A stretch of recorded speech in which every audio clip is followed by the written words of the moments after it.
Welcome back dear student. प्यारे बच्चों, आप सबका स्वागत है। आइए पढ़ना शुरू करते हैं। आज का टॉपिक हमारा पहला है वेरिएबल विंड्स। वेरिएबल विंड्स क्या है समझते हैं। कभी कभी ऐसा देखने को मिलता है हमें कि सम विंड्स आर नॉट रेगुलर। कुछ विंड्स ऐसे होते हैं जो रेगुलर नहीं होते हैं और they keep changing their direction, और इनका दिशा में परिवर्तन, इनकी दिशा में लगातार परिवर्तन होता रहता है। और हालांकि ये शॉर्ट टाइम के होते हैं और इनकी स्थिति, जो डेवलपमेंट की स्थिति है वो स्टॉर्म के रूप में डेवलप होता है। कहाँ पर? लो प्रेशर सिस्टम में। और these are strong winds that revolve around the centre of the low pressure area, और ये लो प्रेशर एरिया में इनरोल करते हैं, डेवलप होते हैं and are accomplished by rain and thunder storms and warm ocean waters usually fuel such storms. Warm ocean जो water होते हैं इनको आगे बढ़ने में मदद करते हैं, इनको ऊर्जा प्रदान करते हैं। The inward winds rotate centre clockwise in the northern hemisphere and clockwise in the southern hemisphere. तो आइए आगे बढ़े, अगले टॉपिक को पढ़े। अगला टॉपिक हमारा है भाई क्या? ये रहा अपना टॉपिक, ह्यूमिडिटी। अब ह्यूमिडिटी क्या है देखें। Moisture in the atmosphere is the presence in 3 stages. हमारे एटमॉस्फेयर में जो नमी होती है एटमॉस्फेयर में, हमारे moisture in the atmosphere is present in 3 stage. 3 stage में पाया जाता है।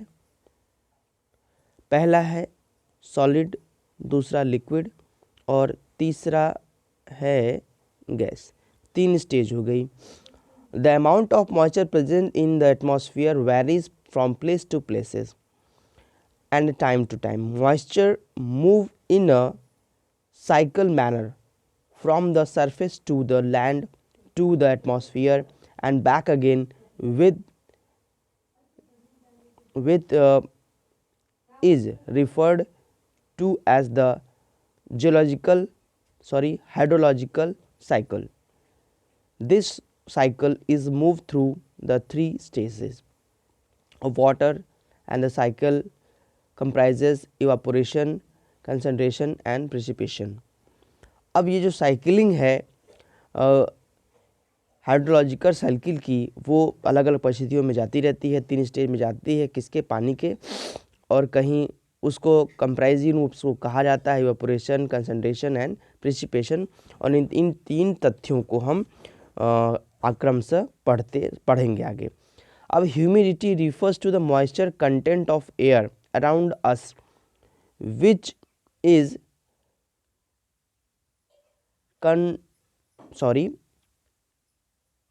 contingent on its temperature. That is, when the temperature is high, humidity increases due to the high rate of evaporation.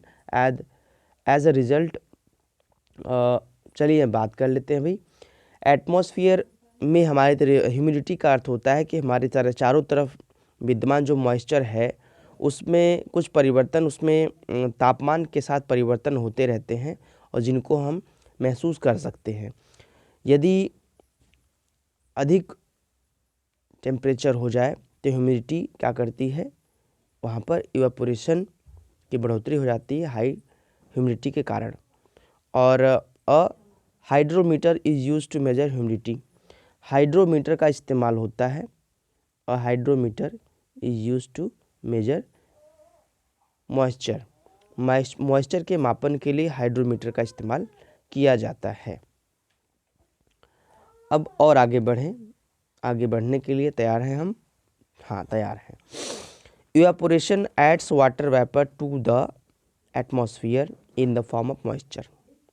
Evaporation की प्रक्रिया के द्वारा हमारे एटमॉस्फेयर में पानी जो है नमी के रूप में आता है, वाटर वेपर यानी वाष्प के रूप में आता है। Evaporation convert liquid water into the gaseous stage. Evaporation के द्वारा जो लिक्विड वाटर होता है वो गैसियस स्टेज में कन्वर्ट हो जाता है।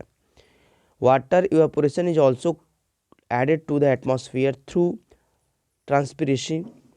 transpiration by the plant.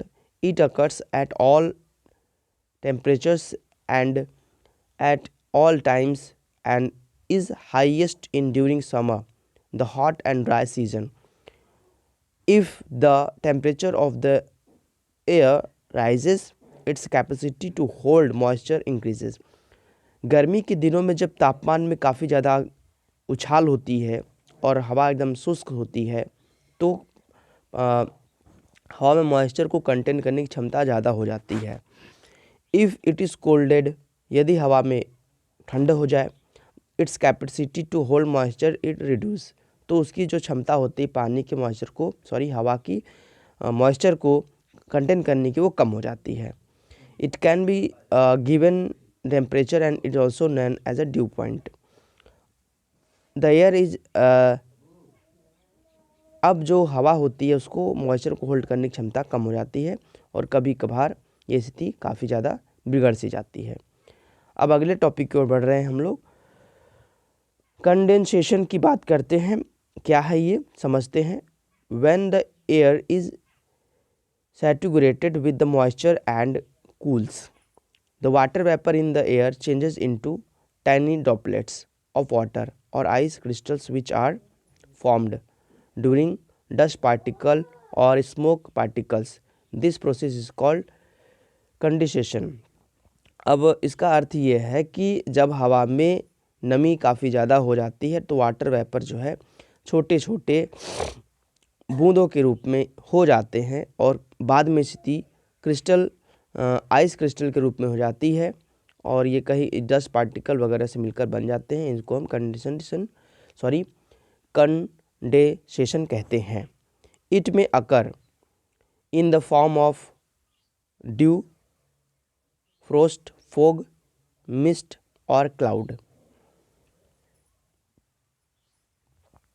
आइए और आगे बढ़ते रहें।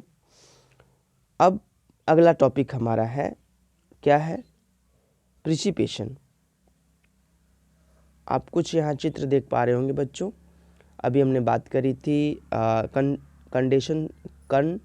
कंडेंसेशन की, तो इसमें आपके लिए चित्र है जिसमें कंडीशन अकर हो सकता है ड्यू के रूप में, फ्रोस्ट के रूप में, फोग के रूप में, मिस्ट के रूप में या क्लाउड के रूप में। तो ये कुछ चित्र हैं और परिस्थितियाँ दी गई हैं, उनको देखना है हमें और आगे बढ़ते रहना है। तो चलिए आगे बढ़ते रहें और समझें प्रिसिपिटेशन क्या है। देखिए, समटाइम कभी कभी the water droplets within cloud become too heavy to stay suspended in the air, as a result they fall on the ground as rain. कभी कभी जो ड्रॉपलेट्स होते हैं कहाँ, क्लाउड में, वो इतने ज़्यादा भारी हो जाते हैं कि उनको हवा को अपने साथ कैरी करना बड़ा मुश्किल सा हो जाता है। एज ए रिजल्ट परिणाम स्वरूप ये होता है they fall on the ground as rain, तो वो पृथ्वी की सतह पर वापस चले आते हैं। किस रूप में? पानी के रूप में, स्नो के रूप में, हेल के रूप में। These are all varied forms of precipitation. ये प्रिसिपिटेशन के अलग अलग रूप रंग हैं। The instrument use to measure the precipitation is called rain gauge. क्या कहते हैं भाई? रेन गॉल नाम दिया गया है किसको? The instrument use to measure precipitation is called rain gauge. अब आगे बढ़ रहे हैं। Rainfall is the most common form of precipitation. The three major kinds of precipitations are relief, conventional and cyclone. Okay children, आज बस इतना ही बात करते हैं। तब तक के लिए बाय बाय, टेक केयर।